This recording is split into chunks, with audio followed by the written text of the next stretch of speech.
Ladies and gentlemen, good afternoon. Can the people in the back hear me? Yes. Yes. Am I too loud?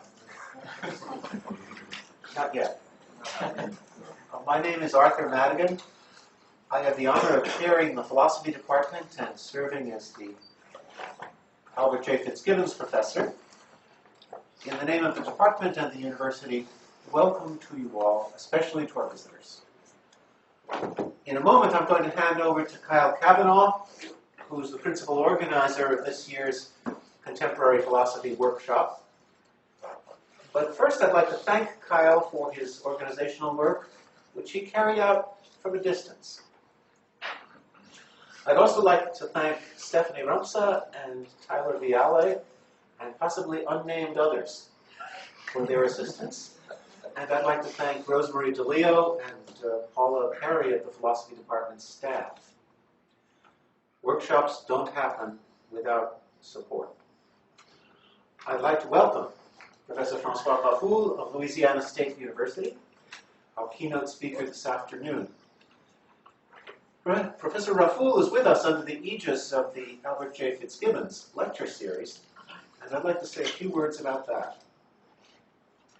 The Memorandum of Agreement setting up the series reads in part as follows. A responsibility of the chairholder will be to lead an ongoing lecture series to be called the Albert J. Fitzgibbons Chair Lecture Series. The series will focus on contemporary philosophical and ethical issues facing society. So the focus of the Fitzgibbons series is practical,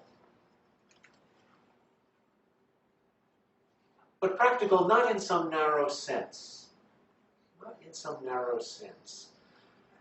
You may be familiar, some of you, with Professor Raffoul's very handsome book, The Origins of Responsibility.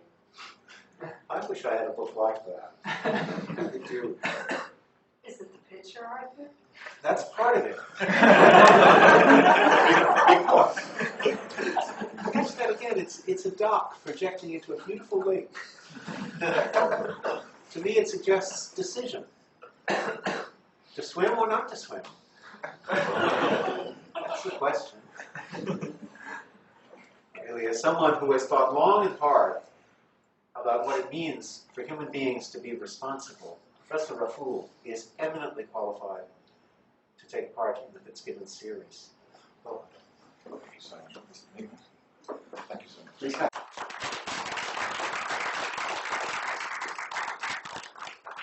And although Father Madigan has already said a few words of thanks, I have to add a few more because a lot of work goes into larger events, planning larger events like workshops and conferences. So, and I've mostly been a beneficiary of those workshops and conferences, so I didn't realize how much work goes into a workshop until you have to plan one. So here we are. So thanks, a big thank you to Father Madigan, to the rest of our supporters, to Mary Crane of the Institute for the Liberal Arts, to Dean Candace Hetzner of the Graduate School of Arts and Sciences, to Professor Jeff Lacan for his guidance in this workshop, to the graduate students, the fellow graduate students, Tyler, Stephanie, others, Hassan, Derek, who have helped a ton in making this workshop happen. So I also need to introduce the workshop with which this Fitzgibbons lecture runs in conjunction. So a few remarks about the topic and intention behind our workshop this weekend. Every year, the graduate students here in the philosophy department organize a workshop in contemporary philosophy. The original movement for this workshop theme, Continental Philosophy on Ethics, has partly come about because it's an area largely unexplored, at least systematically speaking. Of course, many of the ethical theories of the thinkers of the continental tradition on their own are studied in research. For example, Emmanuel Levinas or Paul Ricoeur or Martin Heidegger. But there really has not been much collaborative effort to think about continental ethics as a whole, systematically. In fact, the term continental ethics is still in its infancy and not widely used. I came across it while researching for this workshop a little bit. And there's just one anthology entitled The Continental Ethics Reader, and it's gotten kind of lukewarm reviews. There's a lot missing. And then after that, there's only just 2 or 3 articles on the topic. So I hope with this workshop we can begin to make inroads into this area. I look forward to our concluding panel tomorrow to think more along these lines.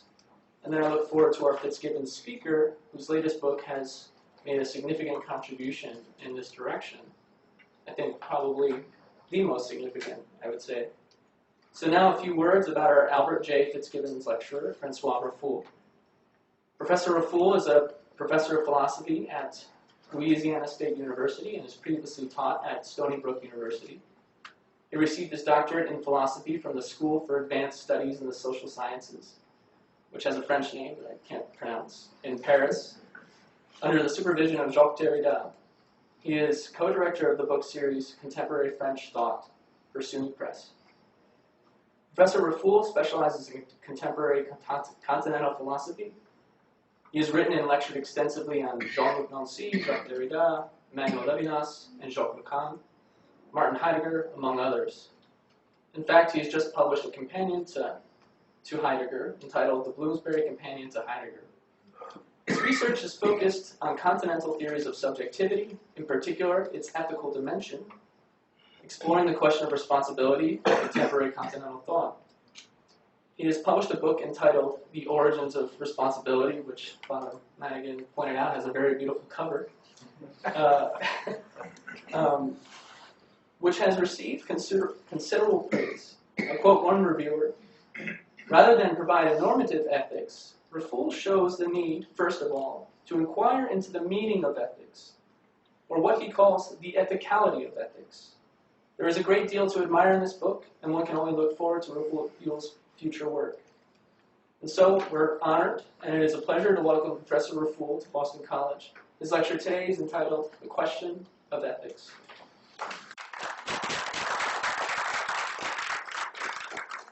It's wonderful to be here. I would like to thank Father Madigan and Cal, of course, for their kind invitation. It's an honor to be here and to present in the Fitzgibbons lecture series. I was reminding Mr. Madigan earlier that my first lecture ever was given here at Boston College in 1987. So I hope this one is not the last one. But it was the first lecture, and I saw a few faces that were there then. The question of ethics. I'm going to try to look today at a question of ethics from a continental perspective, a continental philosophy perspective, and I will address certain key figures in that tradition to elaborate and explore that issue. Not in an exhaustive fashion, obviously, but several figures will be considered.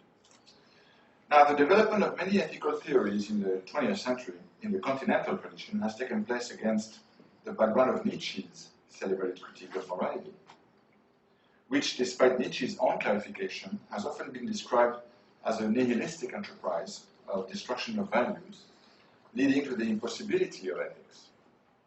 It is as if questioning ethics amounted to an attack against it, an assumption mocked by Merleau-Ponty, who once said, quote, "From the simple fact that I make of morality a problem, you conclude that I deny it." In The Will to Power, in the section entitled Critique of Morality, paragraph 254, Nietzsche explains, indeed, that the inquiry into the origin of our evaluations and tables of the good is absolutely in no way identical with the critique of them, as is often believed. End quote. Further, Nietzsche clarifies that such inquiry is not a critique, but seeks instead to evaluate the value of morality for life. Quote, "What are evaluations and moral tables worth? What is the outcome of their rule? For whom? In relation to what? Answer: for life." End quote. By critique of morality, then, it was a matter for Nietzsche of re-engaging a newer tradition and its concepts, an attempt at re-evaluating its values, that is, to re-evaluate the values of those values. Nonetheless, based on this misunderstanding of Nietzsche, continental philosophies of ethics, which are in their very basis post-Nietzschean thought, have also been accused of moral relativism and nihilism. It is also often alleged that post-Nietzschean continental thought has little to offer in terms of an ethical theory, or worse, that it actually develops an unethical posture, exemplified in the works of Heidegger, the deconstructive work of Jacques Derrida, or more generally the post-structuralist or deconstructive thoughts. However, I would argue, and one could argue, that they instead elaborate anew the very senses of the ethical, that they re-engage the philosophical basis of ethics, re-evaluate its possibilities and limits. Thus, for instance, Sartre finds the origin of ethics in the disappearance of a theological foundation for values. Heidegger rethinks the ethical by way of a critique of the metaphysical tradition of ethics. Levinas situates ethics in the face-to-face with the other. And Derrida questions the limits and aporias of ethics as the very possibility of ethical decision. Consequently, my hypothesis today will be that whether explicitly or implicitly, continental philosophy allows for a rethinking of ethics, including when it takes issue with traditional models of ethics and morality. Now, with respect to Nietzsche, one already knows that his critiques are not a simple dismissal of ethics as such, but rather an attack on a certain way of understanding ethics. Nietzsche targets what he calls life-denying ethical philosophies, which he sees in Christianity and, of course, Platonism, both of which posit another world beyond this world in the projection of ideals. What is thus at issue for Nietzsche is the positing of the ethical values of good and evil as transcendent values, lying beyond the world, a movement that for him indicates an implicit rejection and hatred for this life in this world, as betrayed by the presence of guilt and shame as cornerstones of such ethics. This is the sense of Nietzsche's genealogy of morals, to return to its actual basis in life itself, so as to reveal the material, historical, human or to human origins of ethics and values, as opposed to some ideal provenance. Nietzsche actually calls for a re-evaluation of our ways of evaluating, namely for life-affirming ethics, known as his philosophy of the other man in joyful wisdom. Now, a word of clarification at the outset may be important concerning the so-called continental philosophy's relation to ethics. By ethics, one should not understand here a mere application of principles to various practical concerns, as if thought could be used as some kind of tool, following a consequentialist, utilitarian, or instrumental model. The issue, as Derrida makes clear, is to re-engage a philosophical questioning on ethics. That is, to problematize what he calls, in French at the first, l'éthicité de l'éthique, or the ethicality of ethics. That is, its very possibility, without presupposing its senses, for instance, through the scheme of application. The notion of application indeed assumes a ground for ethical precepts. But what if precisely ethical judgment, as Heidegger, Sartre, Levinas, and Derrida show, could only take place in an ungrounded way, and indeed only became possible from such groundlessness? What of the model of application then? So, for instance, Sartre, ethical responsibility arises out of the groundlessness of existence. Ethics, he says, has no a priori good to rely upon. For Levinas, ethics arises out of a concern for a singular other, and not from a rational basis. As for Derrida, as we will see, responsible decision takes place as a leap, an absolute risk beyond knowledge, in an abysmal experience of the undecidable. Ethics, then, should be approached less as a normative body of moral rules, and even less as an applied discipline, and more in terms of a philosophical reflection on the meaning of ethics as such, on the ethicality of ethics. So I suggest today that the continental philosophy's approach, if we can unify it, in such a way. To ethics is to question its very ethicality, the philosophical meaning of ethics as such. In an interview given a few months before his death in 2004 to the communist newspaper L'Humanité, Derrida wrote or explained, quote, "If by ethics one understands a system of rules or moral norms, then no, I do not propose an ethics." Unquote. In fact, it may well be the case that ethics itself, I will develop that in the paper later today, as Levinas, both Levinas and Derrida argue, it may be really the case that ethics itself is a kind of call or obligation, and indeed even an imperative that takes place beyond norms, an imperative beyond normativity, as it were, or as they also call it, a hyper-ethics or hyper-duty. I will return to this issue later. Ethical responsibility, in any case, according to them, and in particular for Derrida, cannot consist in applying a rule. Derrida writes, the ought of ethics cannot and must not even take the form of a rule. Unquote. In fact, when they ask even whether it is the role of philosophy to prescribe norms of ethics, to establish a morality, to posit norms of values, Jean-Luc Nancy, for instance, considers that, quote, no philosophy either provides or is by itself a morality in this sense. Philosophy is not charged with prescribing norms or values, but of reflecting on the meaning of ethics, on what puts us, he says, in the position of having to choose norms or values. At issue, then, is not to formalize a system of rules, but rather to determine what I would call the site of ethics, or the ethicality of ethics. For instance, with Sartre, one finds that ethics is not a body of norms, a system of rules, but instead is a characteristic of existence itself. Existence for Sartre is identified with responsibility, and from the outset, a responsibility for existence. To that extent, there is an intrinsic ethicality of existence in Sartre's phenomenological ontology. When Heidegger was asked in his letter on humanism why he did not write an ethics to supplement his ontology, he replied famously that it was not necessary, because the thinking of being was already in itself, according to him, a quote-unquote originary ethics. So Heidegger's gesture consists in no longer separating ethics from ontology and existence, as if they were separate, independent sphere. And in a sense, for Heidegger, just as it was the case for Sartre, ethics is ontology itself. There is thus no need to add an ethics as an applied discipline to an ontology that would then have been presupposed as unethical. Ethics must be approached then not as an applied discipline, but as an originary phenomenon proper to existence itself. This is why to understand ethics as an applied discipline forecloses any possibility to raise the indispensable prior question of the ethicality of ethics.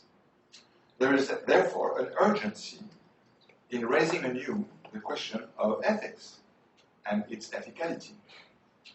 Insisting on this necessity of raising the question of the ethical, of making it problematic, indeed aporetic, Derrida writes, all this therefore still remains open, suspended, undecided, questionable even beyond the question. Indeed, to make use of another figure, absolutely aporetic. What is the ethicality of ethics? The morality of morality? What is responsibility? What is the what is in this case? Etc. These questions are always urgent. So the urgency then lies in questioning first the meaning of ethics. And I will attempt today to explore such ethicality by addressing key figures in that tradition of continental thought, and attempting to problematize how they problematize the side of ethics, how it raises and approaches the question of ethics, and how it asks the question, what is ethics? So the leading question today is, indeed, what is ethics? Let me begin with Sartre, whom I mentioned already.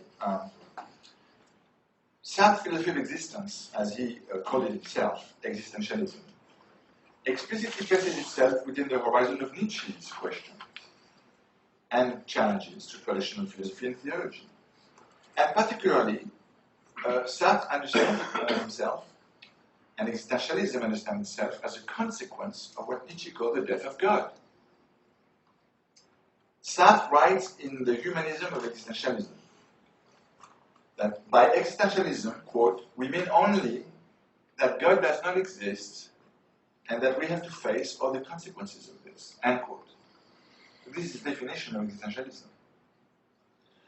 And it appears that existentialism not only is a humanism, as he argues famously in that essay, but needs to be understood immediately in its ethical significance as well.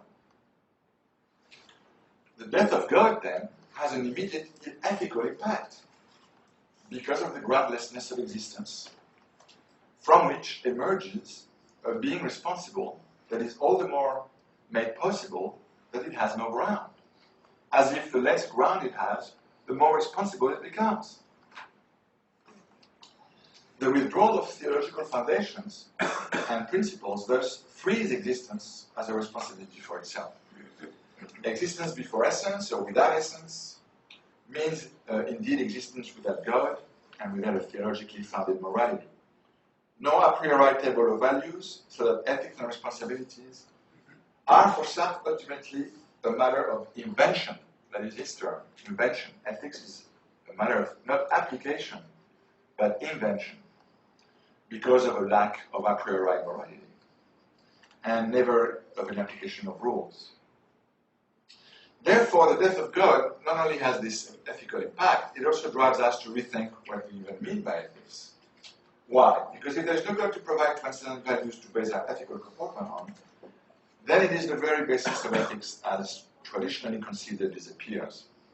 This is why Sartre would insist that he does not propose a secularized version of the theological foundation, through which one would suppress God at the least possible expense, end quote, and in fact continue to appeal to an objective set of values we could draw from. He rejects any notion of a priori values, a priori meaning, whether they lie in atemporal human nature or in the structure of pure reason. There are simply no values or principles which are, quote, inscribed in an intelligible heaven. The existentialist, then, Sartre insists, draws the consequences of the death of God by stating that if God is dead, then, quote, one will never be able to explain one's actions by reference to a given specific human nature, end quote. And we are then provided no values or commands that could legitimize our behavior. This is why Sartre states that the existentialist finds it extremely embarrassing that God doesn't exist, for there disappears with him all possibility of finding values in an intelligible heaven. Now, does this mean that ethics in its very possibility disappear as well? Not in the least, because for Sartre, the issue is to state that there are no values, or rather, he's not saying that there are no values. That would be indeed nihilism. Sartre is saying that there are no transcendently given objective values. So Sartre doesn't deny that there are values. He simply denies that there are a priori objective values, transcendent values. They are not transcendent, but immanent to existence itself.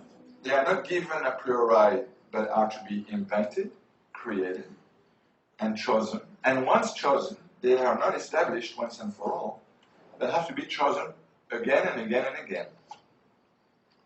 And they have to also, one also has to choose the principle on which one chooses. So values are not objective phenomena because they express for Sartre existence as a subjective life. According to Sartre, then, our ethical values, ethics itself, has to be invented in the motion proper to existence without basis, except its own praxis and almost its own a posteriori justification. We return to this with Derrida, who says that deciding is always deciding beyond knowledge, without knowing. Now, this accounts for the crucial analogy that Sartre draws between responsibility ethics and the work of art. Ethics, he says, the ethical as such, arises out of this lack of an a priori morality. It is thus paradoxically the withdrawal of essence in Nietzsche, taken up by Sartre in the expression existence precedes essence, which becomes the new site of ethics. In that respect, Sartre's ethic takes on its main signification, which is that of absolute responsibility. Now, responsibility becomes the core of existentialist ethics because existentialism recognizes that human beings invent what they are and the values they live by.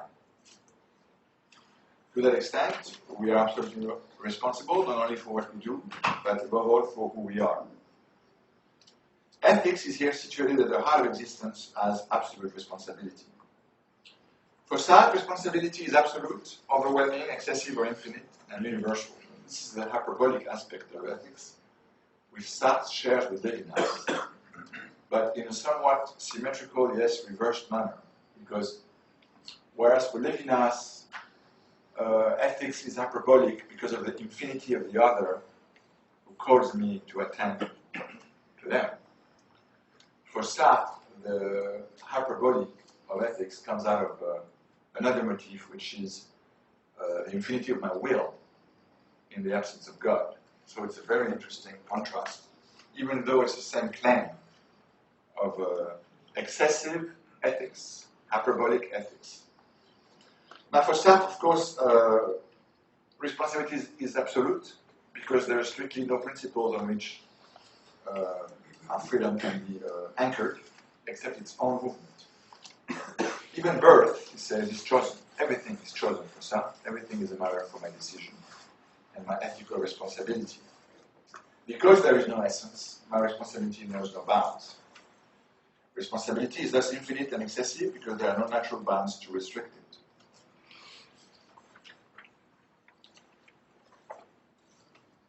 Responsibility is also universal for Sartre, but it's a universality which is not given a priori, but chosen as well. In the end, however, Sartre holds a somewhat peculiar and ambiguous position. While engaging a post-metaphysical thought of ethics, arising out of an essenceless and groundless existence, out of thrownness into freedom, understood as originary praxis, as invention of the law and ethics, one also notes the maintaining, indeed the paroxystic culmination, of the modern subjectivist metaphysics of subjectivity and will.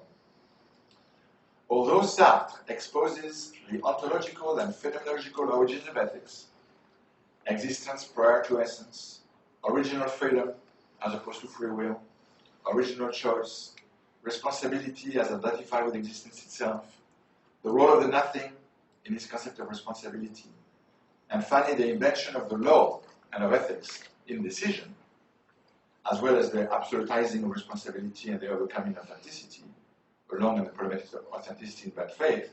In other words, while producing an ontological and original ethics, Sartre also remains dependent on what we could say is an undeconstructed Cartesian tradition, and the tradition of responsibility as authorship. So while situating his thought in the wake of phenomenology and Heidegger's analytic of existence, as witnessed in his massive borrowing of the terminology of being and time, we could say that Sartre ultimately remains a Cartesian philosopher, emphasizing the primacy of will. And his concept of responsibility is based upon this infinite will. So it's a sort of a phenomenological Descartes that we're getting, an existentialized Descartes that we're getting in Sartre. François Raffoul says that he's the monstrous child of Heidegger and Descartes. Another way. I prefer my version more sober. Anyway, you get the idea of this typical conflation of two traditions in Sartre's phenomenology. Now, in contrast with this Cartesian heritage. In Heidegger's work,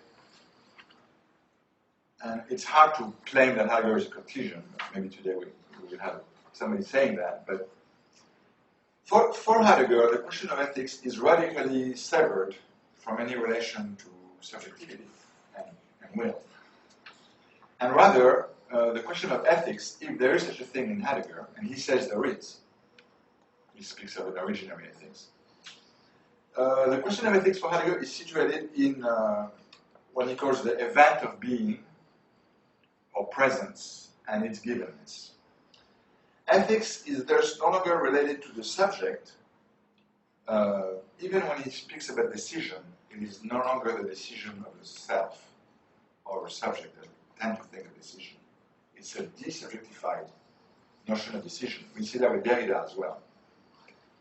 But ethics is understood in terms of presence and its claim upon us. I found that quote in the Lacan seminars in Heidegger that has this amazing passage. I read, "To stand under the claim of presence is the greatest claim made upon the human being. It is called ethics." End quote. So this is his understanding of ethics, being called by the event of being. Page 217 of the English translation of the Jacques Lacan seminars. Now, Heidegger's thought of ethics needs to be approached from the outset in terms of what he calls an originary ethics. The first significant aspect of such an expression is that, first, it seeks to capture ethics in relation to being, for it is the thinking of being that is defined as an originary ethics. This already indicates that Heidegger's understanding of ethics will develop in terms of being itself and no longer in the tradition of subjectivity, will, and agency. Further, the adjective originary in original ethics is indicative that it will not be an issue for him of ethics as an applied discipline, but, or even normative, simply put, but rather as an originary phenomenon.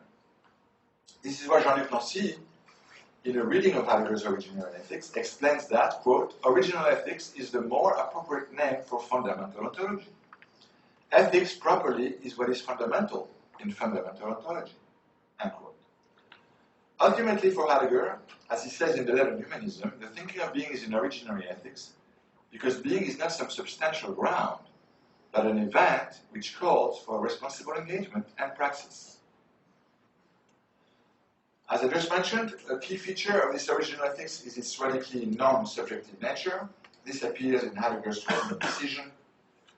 If you look at the treatment of decision in the Beiträge, you will see how it's all about the decisiveness of being, but not about the activity of the human being. So it is a matter for Heidegger of capturing ethics as original to being. That's why he says, I didn't need to write an ethics, not because I don't have one, but because it's there already. So, traditional accounts of ethics are indeed phenomenologically destroyed or deconstructed by Heidegger, but in order to retrieve a non-metaphysical, non-theological, a more original sense of the ethical.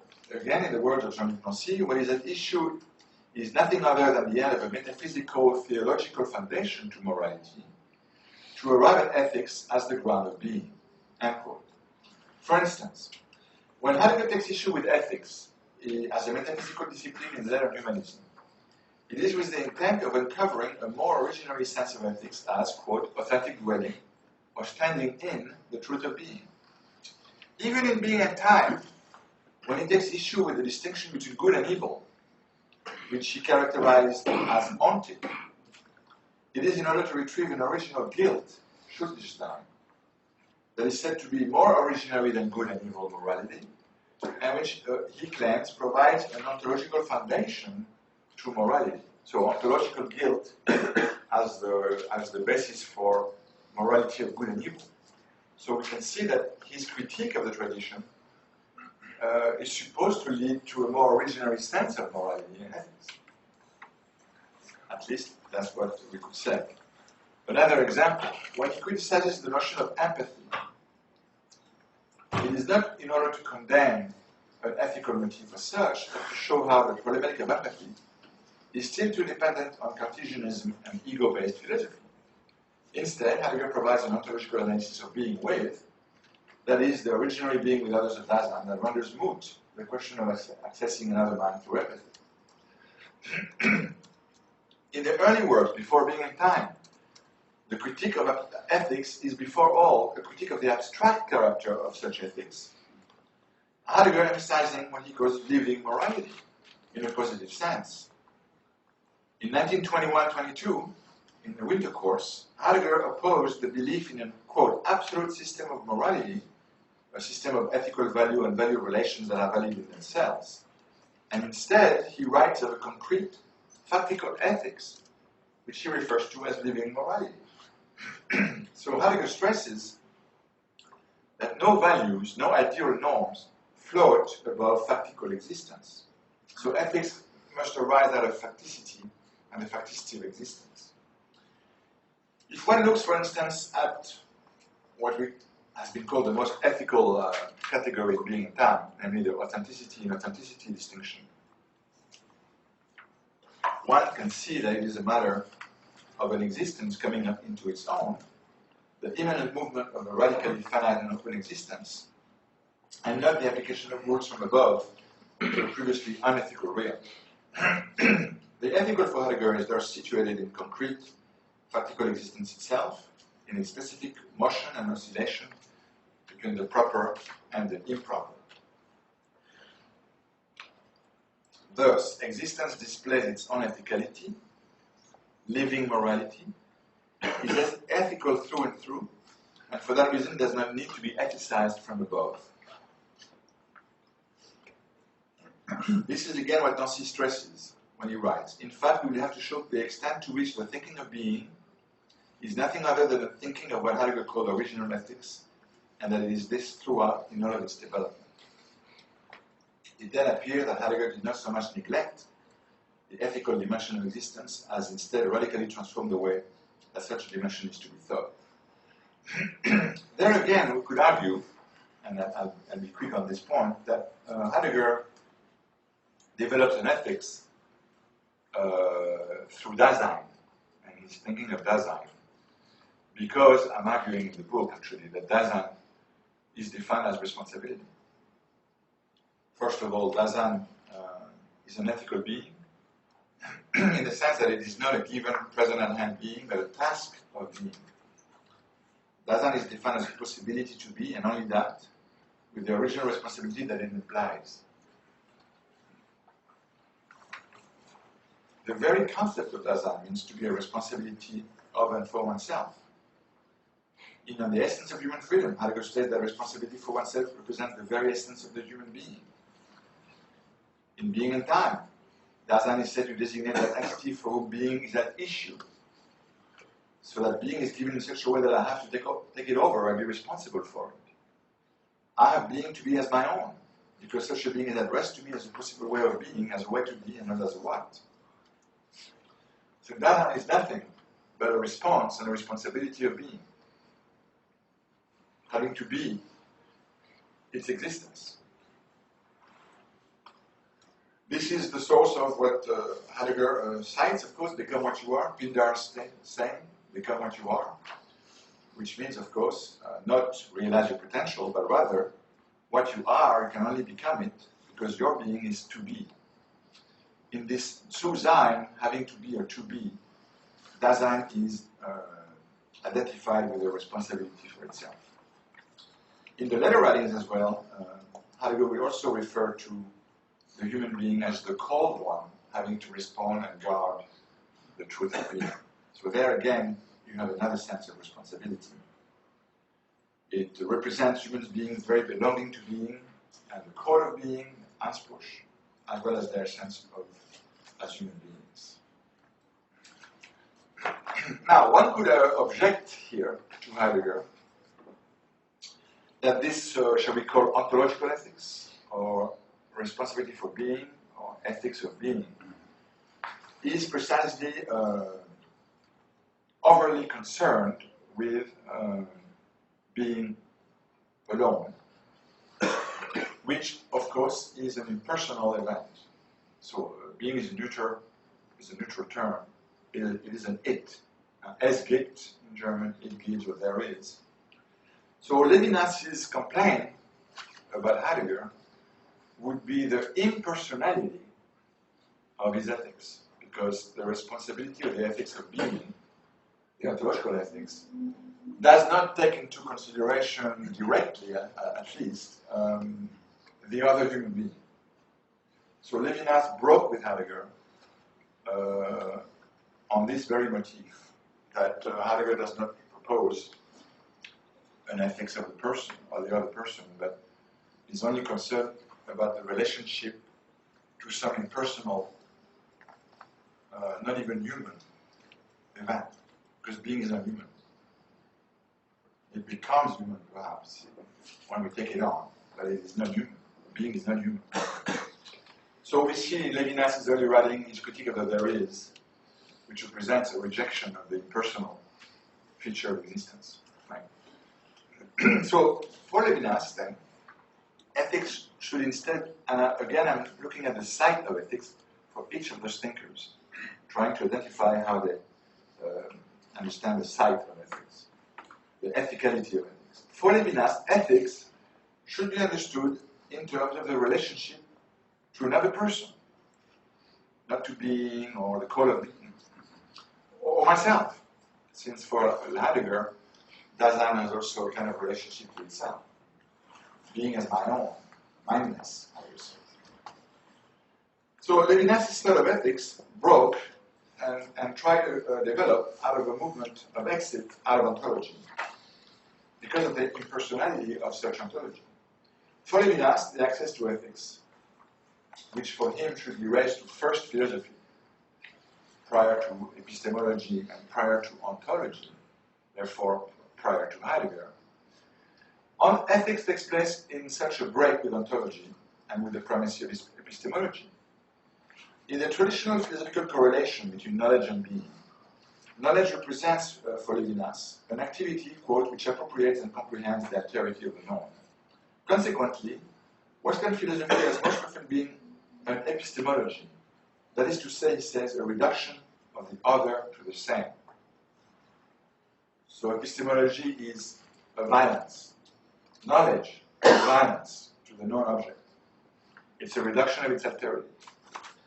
In opposition to the tradition of Western thought, defined as we saw as an ontology and epistemology, Levinas attempts to go beyond it and to move beyond being towards the other. And the other for him is always the other human. It's always, in French, l'autre, the other human being.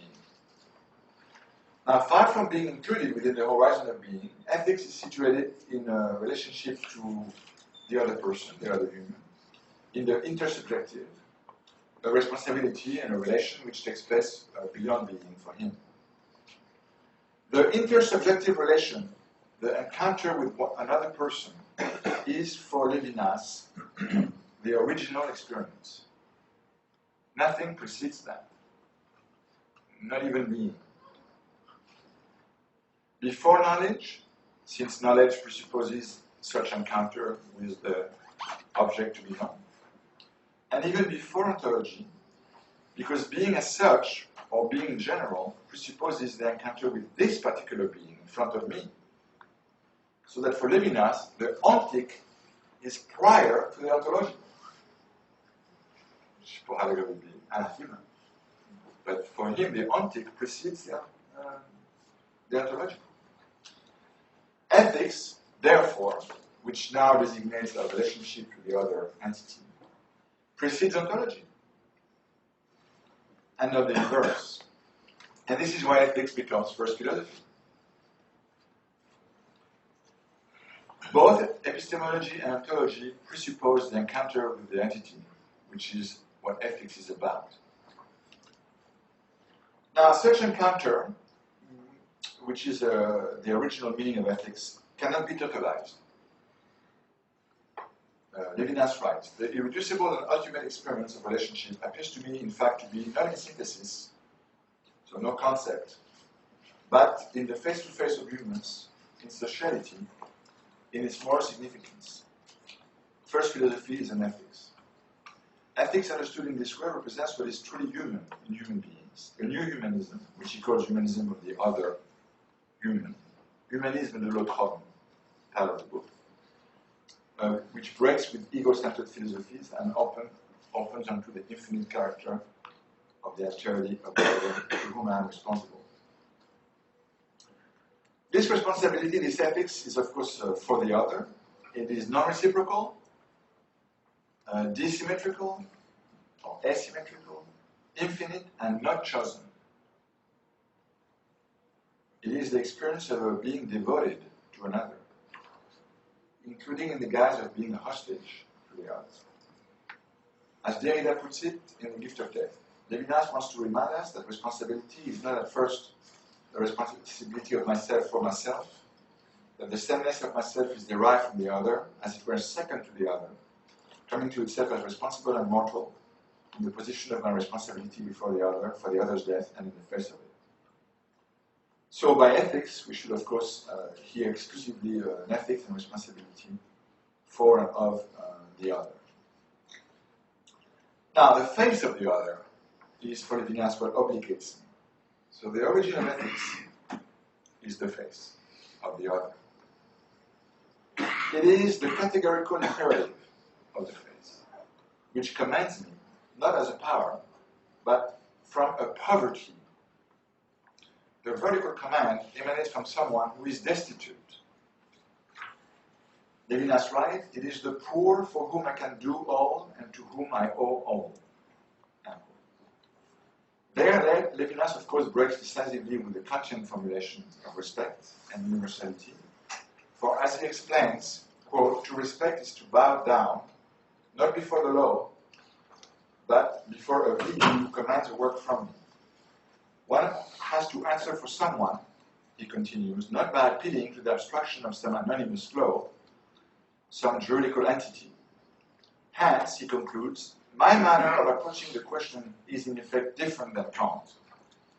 It takes us from the idea that ethics arises in the relation to the other and not straight away by a reference to the universality of the law. Ethics, then, is not a relation to the universal, but to the unique, as he calls it. The other as unique. He writes, when I speak of uniqueness, I'm also expressing the otherness of the other.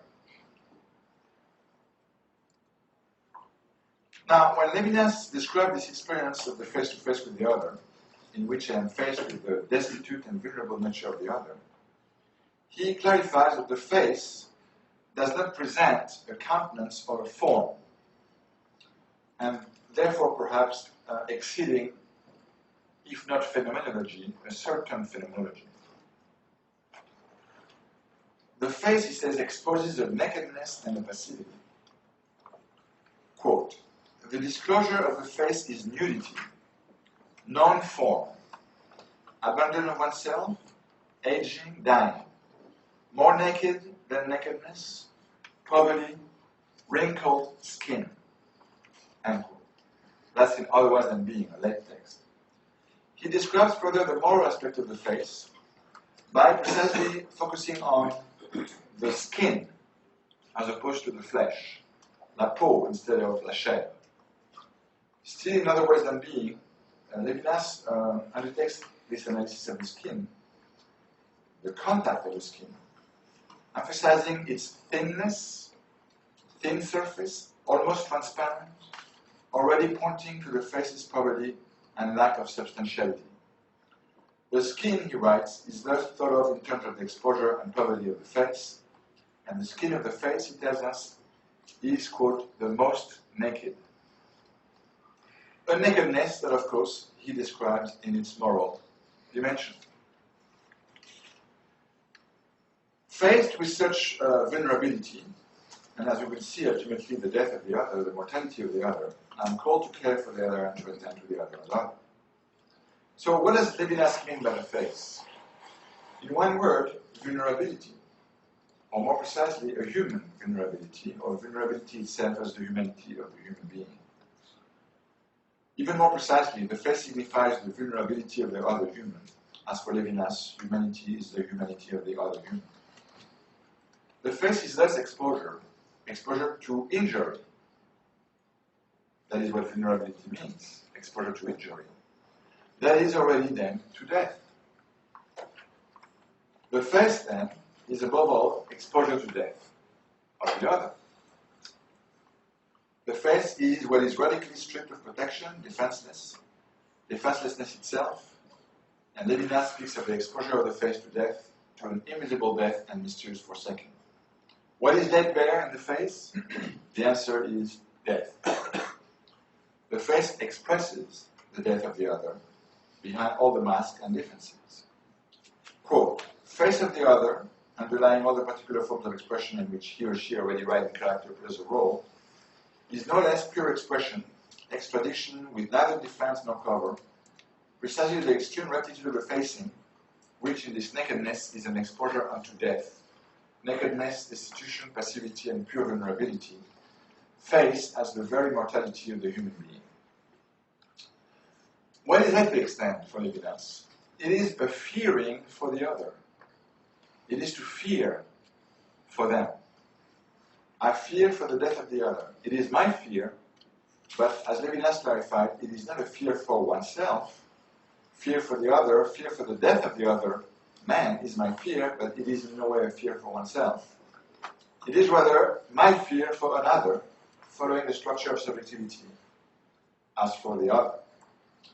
I fear for the other's suffering, but also for my own potential violence as a being in the world who can establish a home, expulsing and excluding all others in some third or fourth world.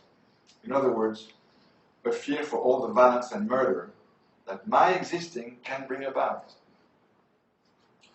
Levinas goes so far as to raise the suffering of the other to the level of, quote, the supreme principle of ethics, end quote.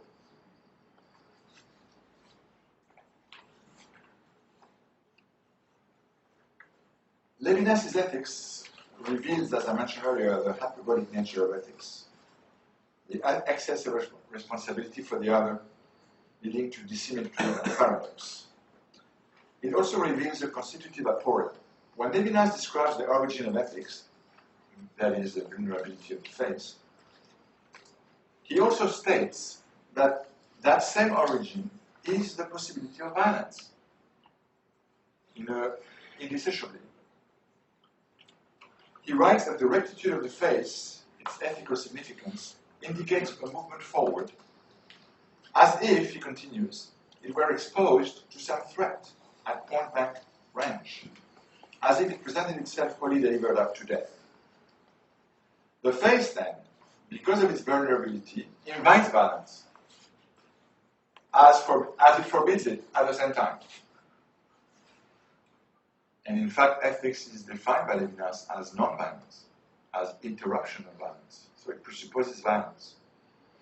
So, what is most peculiar and paradoxical is that that same vulnerability is both the origin of ethics and violence at the same time, or to the suspension of violence. Levinas writes, the face is exposed, menaced, as if inviting us to an act of violence. At the same time, the face is what forbids us to kill. So an aporia, an impossibility, is then at the very heart of ethics. Not to mention that sometimes Levinas speaks of a necessary violence of ethics. He says that there is a violence that can be done in the name of ethics, an ethical violence, which is a further aporia in his definition of ethics. So an aporia then appears in Levinas' understanding of ethics, as well as a hyperbolic understanding of it. So these two motifs, hyperbolic ethics, or infinite ethics, and unconditional ethics, and the notion of aporia as constitutive of ethics, are two notions that will be taken up in the work of Jacques Derrida. So I'd like to finish my paper today by focusing on Derrida's treatment of all those issues. Because Derrida, in a sense, picks up on Sartre's notion of invention, on Levinas' ethics of the other, on the notion of aporia. So it's an interesting way to lead into all of the discussion, all the questions we raised today. Now, Derrida problematizes the question of the side of ethics in terms of what he calls himself aporetic ethics. Ethics is only possible, he says, as aporetic, as an experience of the impossible. There is ethics when I'm confronted with the impossible. When I don't know what to do, I'm in the ethical right there.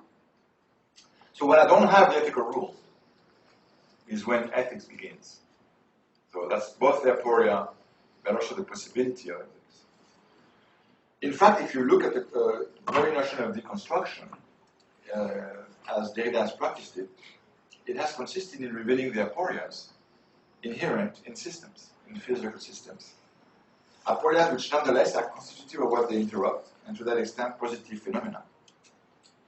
The ethical event, if there is such a thing, Derrida writes, takes place in the aporia, and is only possible as impossible. This is why Derrida clarified in an interview from 2004, what interests me in fact are the aporias of ethics, its limits. It is then in the aporia, in the impossible, that we should situate the ethicality of ethics. Derrida writes, what I do is then just as much unethical, A-N, not U-N, unethical as ethical. I question the impossible as possibility of ethics. Unconditional hospitality is impossible in the field of rights or politics, even of ethics in the narrow sense. To do the impossible cannot make or be an ethics, and yet it is the condition of ethics. I try to think the possibility of the impossible. So let me go through several aporias of ethics to see how he develops that. First aporia, which I could call the aporia of the norm or the rule or the law. It is characteristic of the law, according to Derrida, that it itself has no law. He writes that in The Force of Law.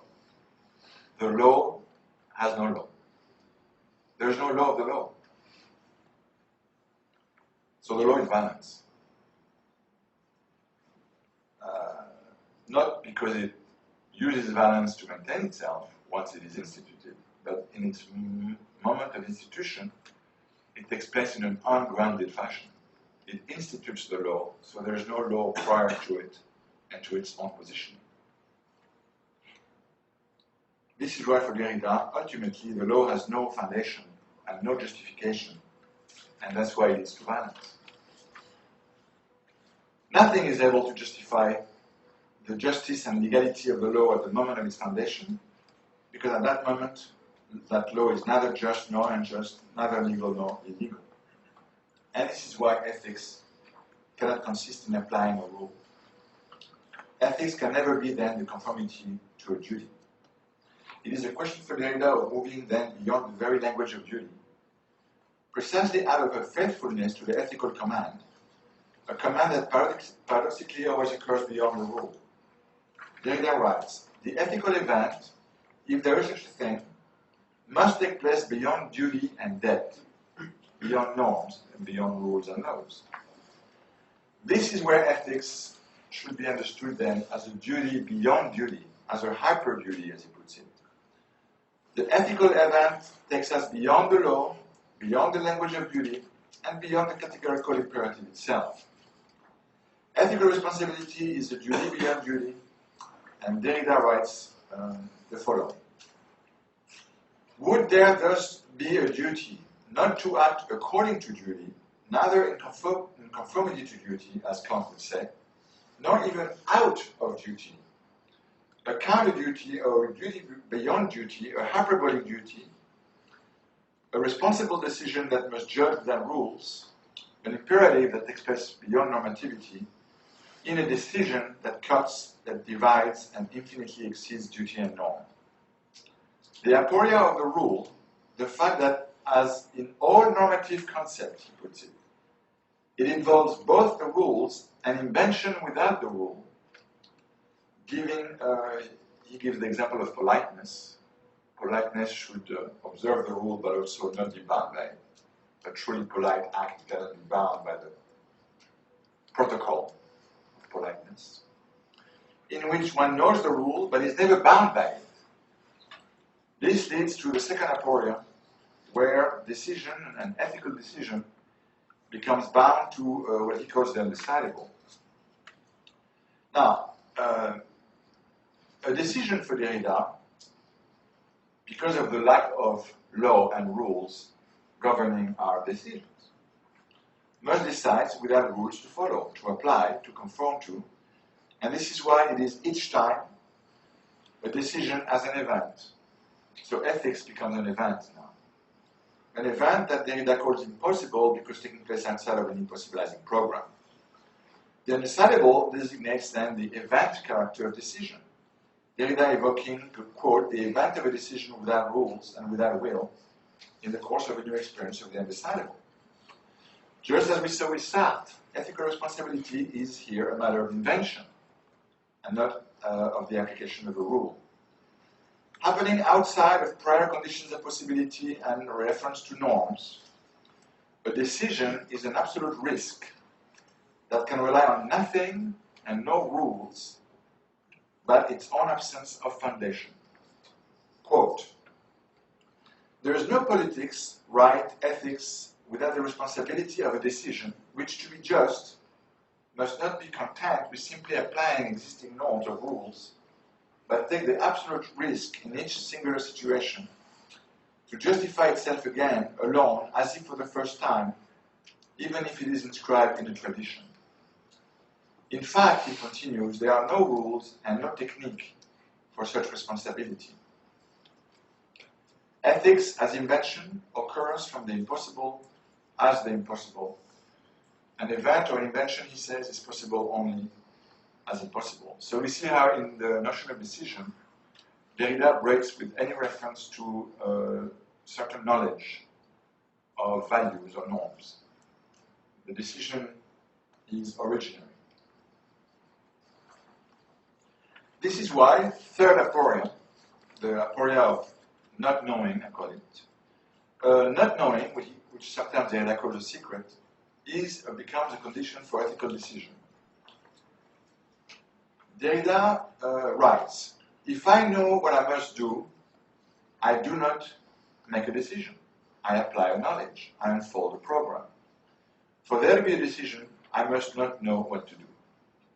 The moment of decision, the ethical moment, if you will, is independent from knowledge.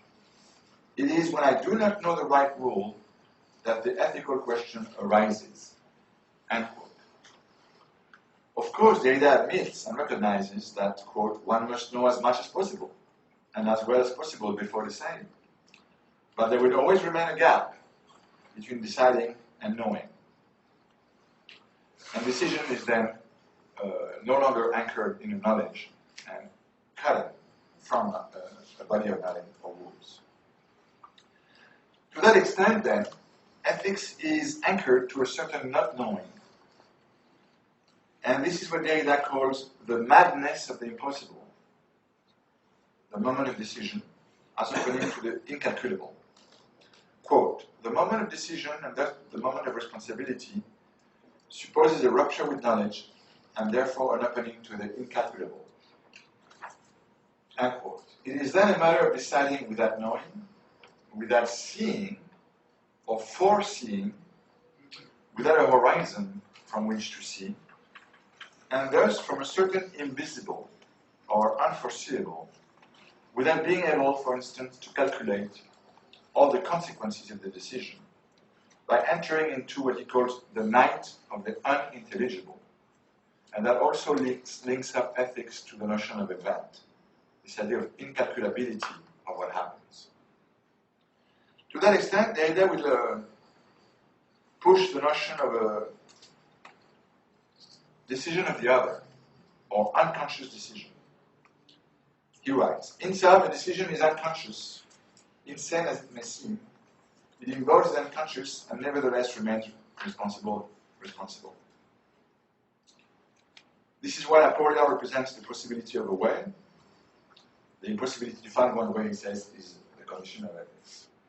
So this leads to another aspect of his ethics, his aporic ethics. And the last one I will bring up today.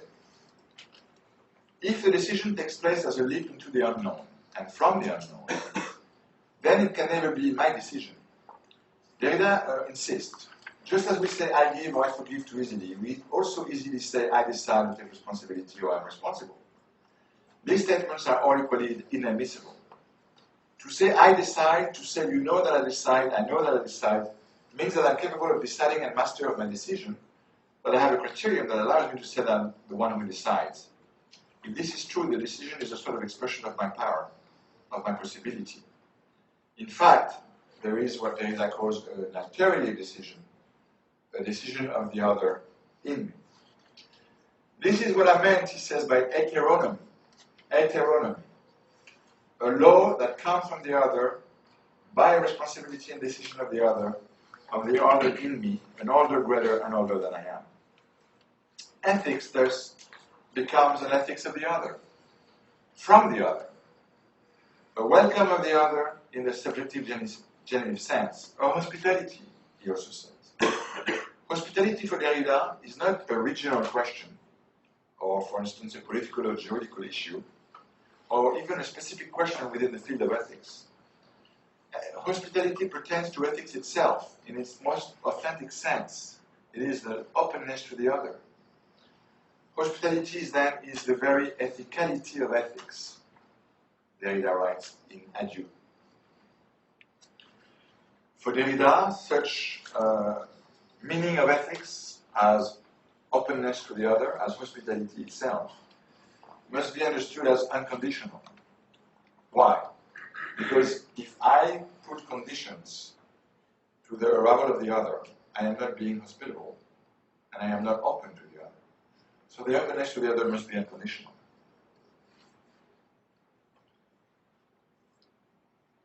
The other, Derrida continues, arrives or happens. In French, to happen means is arriver, to arrive, right? So it means both to arrive and to happen. So Derrida talks about the coming of the other, l'arrivée de l'arrivant, the arrival, the happening of the one who arrives or who happens.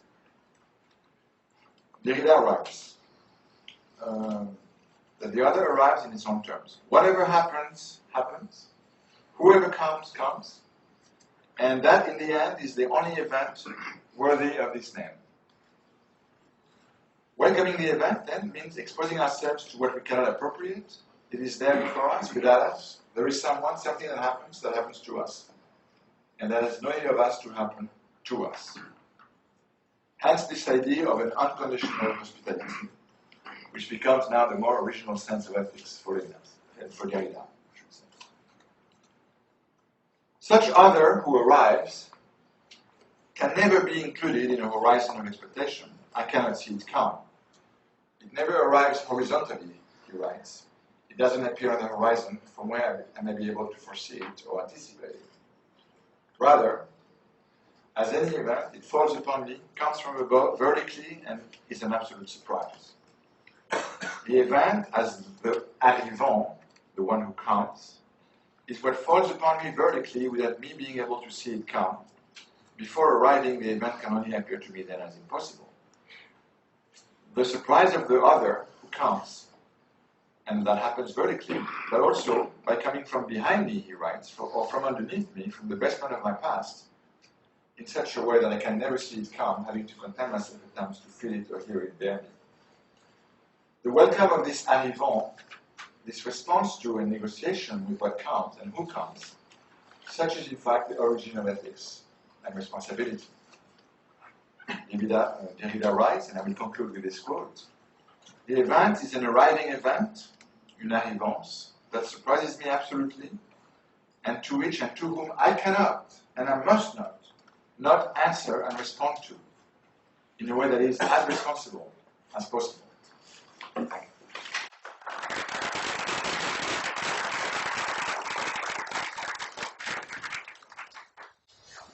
Do you want to direct questions? Well, maybe you can start, and then maybe I pick up. François? Thanks for a really interesting talk. So I have a question about the senses of responsibility in the Continental Ethics. one kind of responsibility would be if I'm responsible for something, then you can attribute it to me. You can attribute the action, me as the source of it. And then another kind of being responsible for something would be if it's an object that I should take care of. I'm responsible for this house. I'm responsible for the upkeep of the house, or something like that. And then, but a third, I think, different kind of responsibility would be if I'm responsible to someone, in the sense that I owe them a justification, or I owe them an account. You know, if someone is demanding for me to explain why I did something the other way, you know, one way rather than another, and I think I don't owe them a response, I don't owe them an explanation, I might say, I don't have to explain myself to you, I'm not responsible to you, or something like that. And I wasn't clear if, especially in Sartre or Levinas, if that third sense of responsibility was one that is at work. And so I'm just wondering if that sense of responsibility...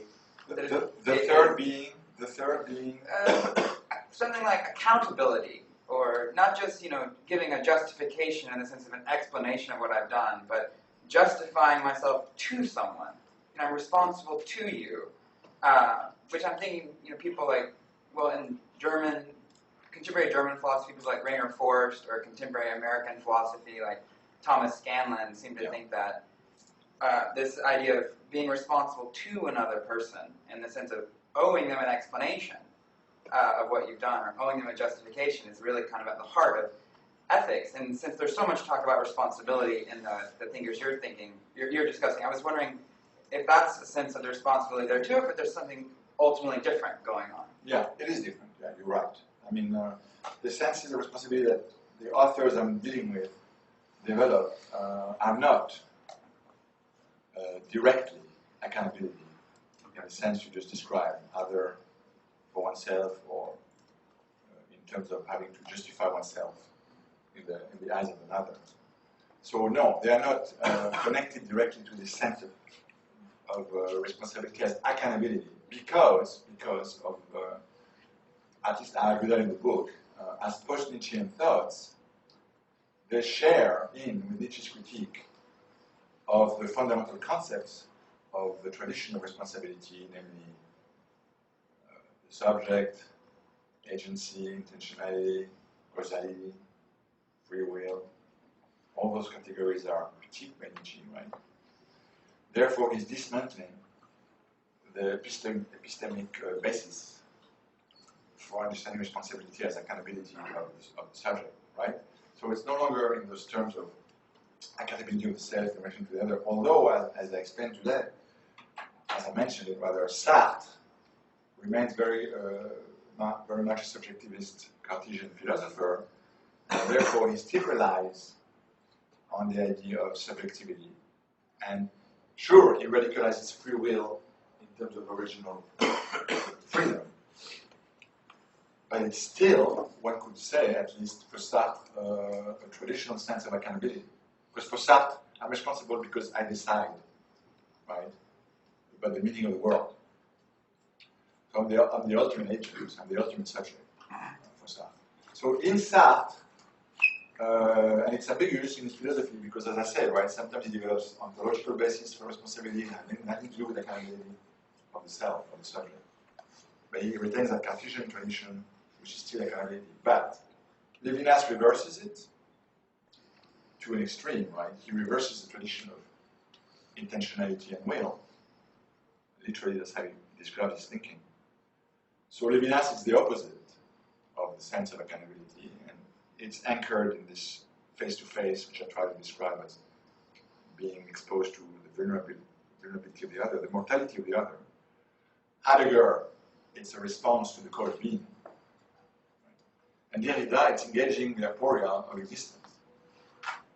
So, all those thinkers, except for Sartre, are not subjectivist or subject-based philosophers. Right? And they do not base responsibility on free will, which is the basis for your question, which is only if you have decided that free will is the basis of responsibility can you have accountability as you describe it. But those thinkers that I've described do not. They don't think in terms of free will, they don't posit a subject at the basis of that. So their sense of responsibility is one of responding, responsiveness, or engaging aporia. And the disagreements between them is, for instance, whether the responsiveness is to the other person or to being, Levinas versus Heidegger, and so on. Yeah, there were two things about your account of the continental scene that I especially appreciated. First of all, I think it's right that if there is a decisive moment behind this kind of discussion, it's the death of God. Yes. To begin the same way tomorrow. Secondly, what you brought out in a way that I hadn't thought about before is that at least for Sartre and Heidegger and Levinas, I'm not so sure about Derrida, this what you're calling the ethicality or ethicity of ethics, right. This has to do with the unity of a life, in fact. How I relate myself to what we commonly recognize as ethics. So at least that's how I was thinking about it as I listened to you. But it led me to a question, and really I'm just asking, I want to ask whether you can fill this out a little bit more, because what I miss in all of those thinkers, maybe even Derrida, is a reference to ethos. It's in Heidegger. It's in Well, Heidegger. maybe, yeah. I'd like to hear more about that. Because I'm afraid I don't believe that, the story about radical responsibility that's unmediated by anything else. I mean, the Lacanians have brought this out better than the other thinkers you've been talking about, that somehow the subject in its freedom is already inscribed and oriented in some way. Yes. So that to me says something about ethos and its relation to the subjects. I just wonder if you could say something about that. Well, ethos is, in later humanism, Heidegger directly connects his understanding of ethics to the reference to ethos, which he understands as dwelling in the nearness of being. I mean, his sense of ethos is different from what you just mentioned, different from the Lacanians, I imagine.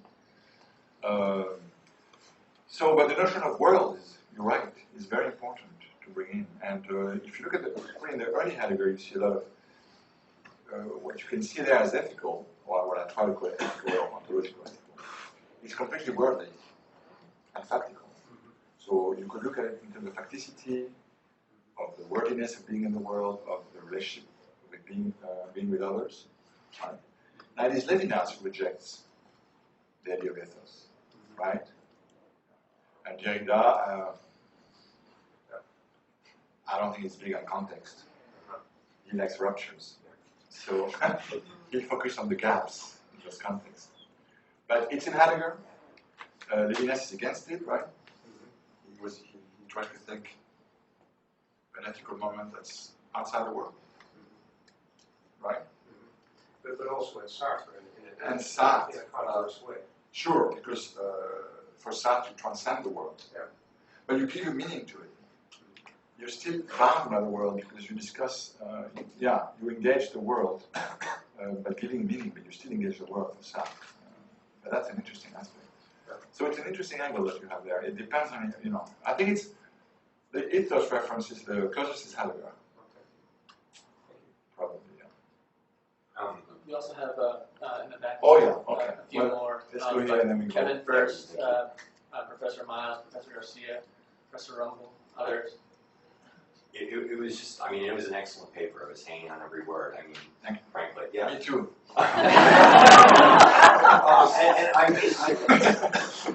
Not to flatter you too much, but I found myself agreeing with so much, I'm kind of embarrassed for my own unoriginality.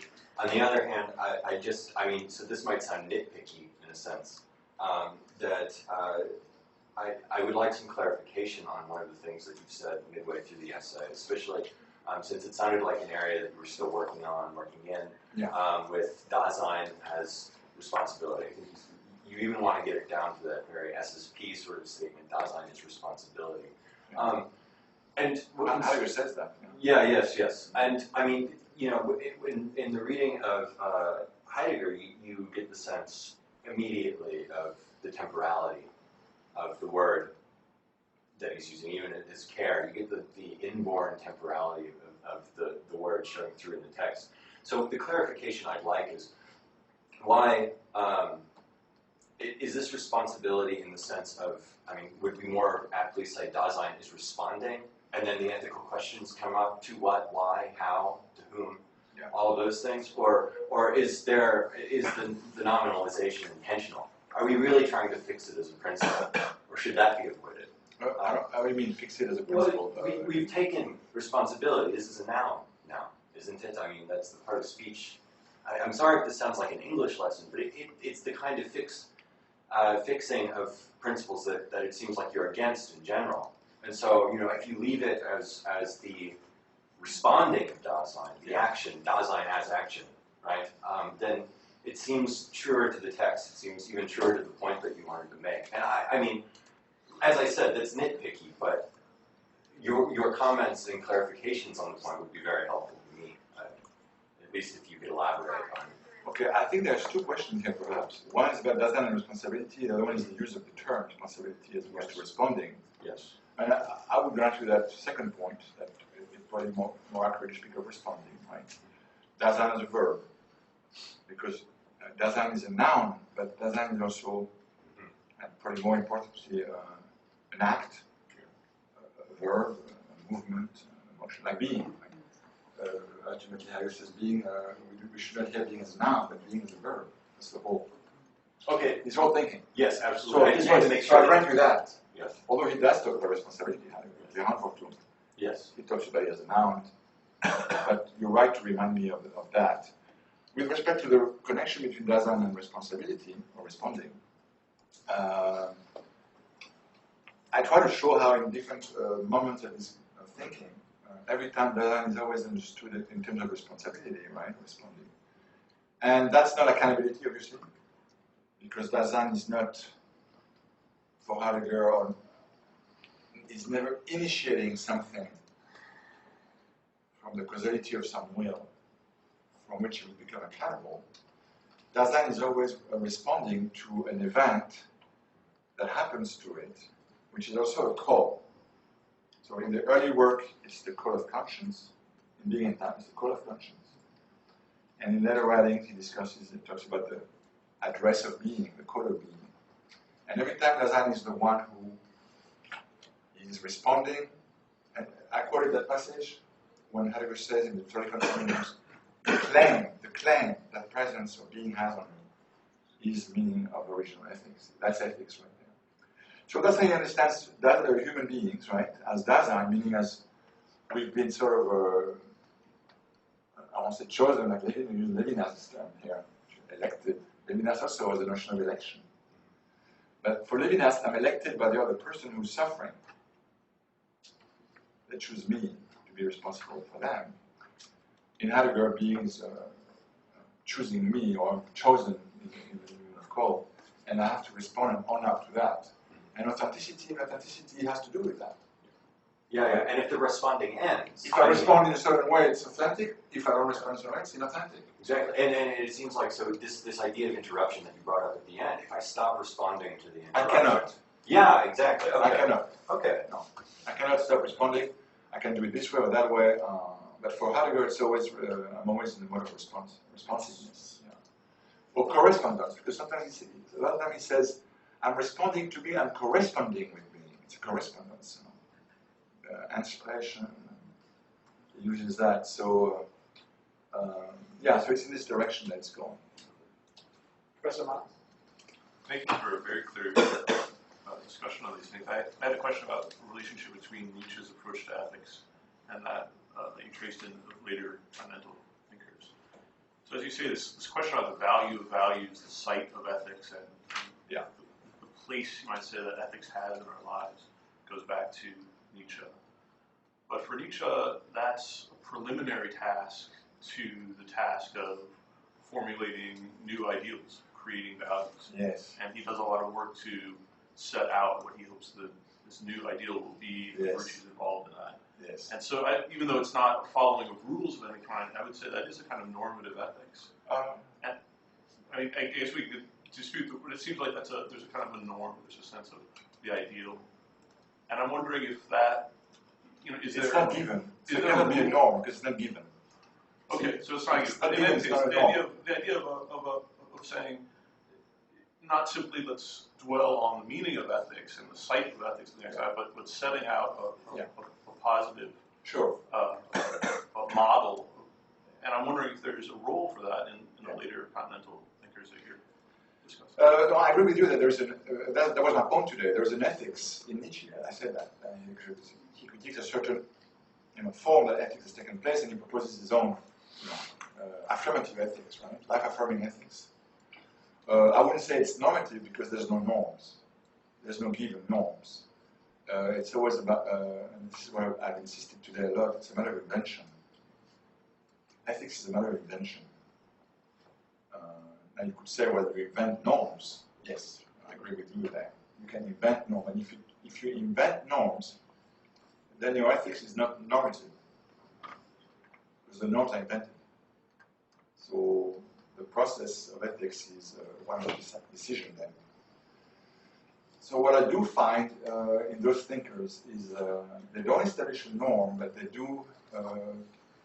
they posit a direction of some kind. For instance, when Derrida talks about hospitality, he's pointing towards the ethical value of the openness to the other. So yes, he is definitely pointing to some direction, right? Or when he says that the unconditional that he refers to constantly is a regulative idea, like a regulative idea. You posit an ideal towards which you go. So there's a direction there.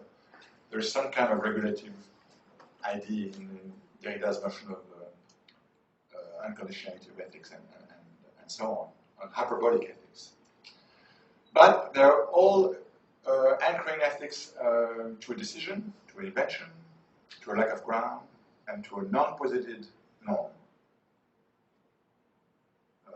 For instance, Derrida would say, if you ask Derrida about the norm, he's always say, well, what I'm saying is that ethics happens when I'm dealing with an aporia, when I'm struggling with a contradiction. That's ethics for him. So he's not immediately giving the solution. He's saying, he puts you in the problem, in the impossible, and he goes, just manage as you can.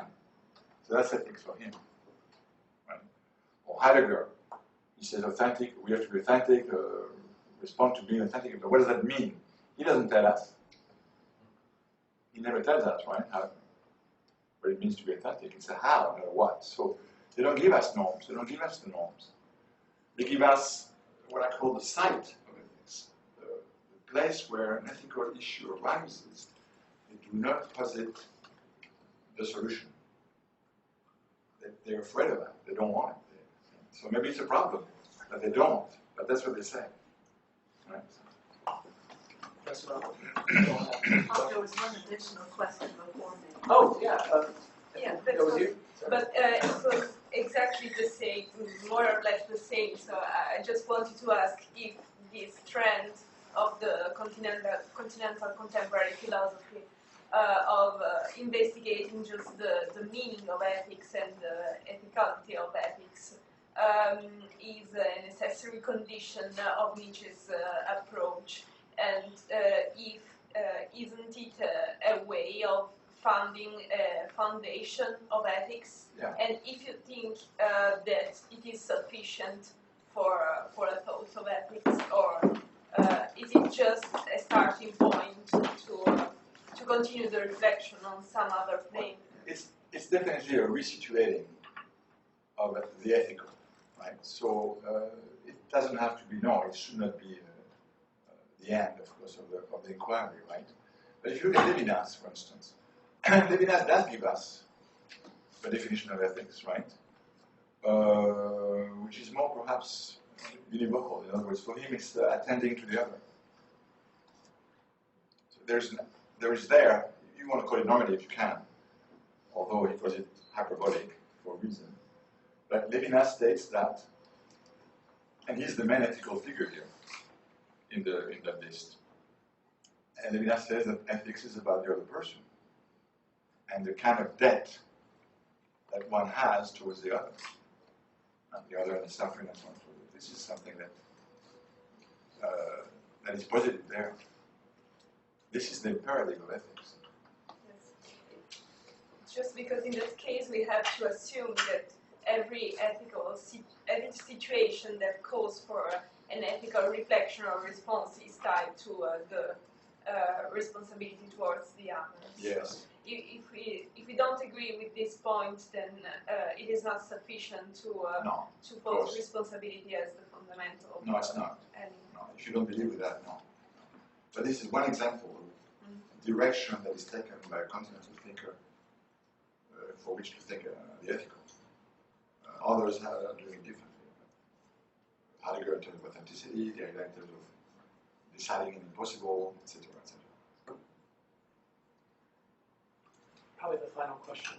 Thank you so much for, I was also hanging on every word. So. We all aware of that. And I have first a comment and then a question. Well, I guess it's two very different questions. One is, I couldn't help but hear this sort of disavowal of free will throughout the thinking of Luther. You know, that of course behind Nietzsche is the Lutheran pastor father, the Lutheran pastor paternal grandfather, the Lutheran pastor paternal maternal grandfather. It's quite a nexus of Lutheranism there that seems to set off this chain. So I just wondered if you had any general response to that. Only to repeat, something I said earlier, which is that those thinkers break with the tradition of subjectivity and its free will. I don't think it goes all the way to Luther. I think they have more modern. They refer more of the modern tradition in philosophy after Descartes and Kant. But Kant is Luther, right? It goes back to Luther. Yeah, you can go back to Luther. But they're working with that tradition of the free will of the subject, shall we say, or causality. But what you say about Luther, is worth looking into more precisely. I have to look more into it. And then the other question, I guess I'd like to... But they don't think in terms of free will, and Levinas even rejects that very forcefully. Yes. The idea of free will. Right? They don't think it describes a human being's relation, even to freedom. Yes. Yes. Things become subtle there, right? But my other question was, related but different. It has to do with psychoanalysis. And I wonder, as I heard you describe Levinas and Derrida, I had sort of a crude simplification, and I wonder if you could correct this or adjust it. But listening to the account of Levinas, of course, the psychoanalyst hearing someone say, yes, the face of the other makes me want to violate it because it's so weak, just makes me think, yes, you're saying you have sadistic drives. It's not, it sounds a little, as a feminist too, I just think, you're so vulnerable, you just make me want to violate you. And it's like, right, why don't we just let's go Nietzsche does identify ethics with a sadistic drive. Exactly. So it's interesting that Levinas kind of gets at a psychoanalytic point, the more direct psychoanalytic point, I think, which of course is also traced back to. But what's interesting is that it's. But can I just finish my question? I'm sorry. It has to do with the link to Derrida. So, as you tied them together, I thought beautifully. So Levinas, in a sense, seems to say that violence is, he may get at it in a funny way, but psychoanalysis would agree that only a violent encounter with the other, some sort of violent encounter, yields a consciousness of the other as other, not just as fantasy. So Winnicott, if not earlier. But no, I got. If you keep going, I'm going to forget. Okay, so I'm going to have to. I'll just say something, and then you can add more. I would defer to Jeff on psychoanalysis, I think, because I don't really work on that much. But I think Freud distinguishes between secondary and primary sadism and masochism, doesn't he? So if you're going to read this situation in terms of psychoanalysis, or Freudian psychoanalysis, we have to decide where's the primary, where's the secondary sadism and masochism. Absolutely. Okay. So sadism will bear a meaning that isn't probably... But this I cannot find in Levinas very easily, because if you look at the situation in Levinas, he says the vulnerability of the face can lead either to violence or to the suspension of violence in ethics. And I've always asked myself, which comes first? They come together, right? Well, he says no in the end. Because I follow what he said. At least what I found is in the end he says, well, what comes first, war or peace? Ethics or balance? And he says, no, peace. Because only balance can only take meaning if it's an interruption of peace. Peace is the openness to the other, that's the original experience, therefore peace is first. And then balance comes after. But you could very well read him and say, no, you could say that perhaps the balance is first, primary sadism, right? And then masochism is secondary. So, or you could say they come together, then you have an aporia. Yes. The possibility of ethics, the possibility of non-ethics. And then that's when Derrida comes in and says, this is where ethics is. Ethics is both ethical and non-ethical. That's what Derrida says. Yes. And then you go towards this apoetic ethics. It's beautiful what you're involved in. I mean, I would think if you do not get the an other without violence, without a kind of encounter, you don't get responsibility. And then Levinas says even balance, but sometimes balance can be ethical. So he complicates things himself. When you punish the Nazis, that's ethical. Now sometimes he says no, sometimes he says yes, because he varied on that. I saw some text where he says the face of the Nazi must be invaluable. Must not be, done violence to. But sometimes I found another text where he says, no, it's okay. Because they have violated the face, and therefore they have lost their face. I read that the other day. So anyway, this is very interesting. And then can't we see in Derrida that along the line you plot, he seems, in a sense, his response to this, our lack of free will, for example, that we have unconscious urges that are not of our making. Yes. I mean, he has his psychoanalyst life, right? So then, what can you then do other than welcome? By denying that, you only become more violent, so you welcome the stranger, right? Both internal and external. Yes. It seems it's a very psychoanalytic conclusion. Also, absolutely. Oh no, those are very rich connections. That you laid out for us. Thank you. You did. Thanks very much. Well.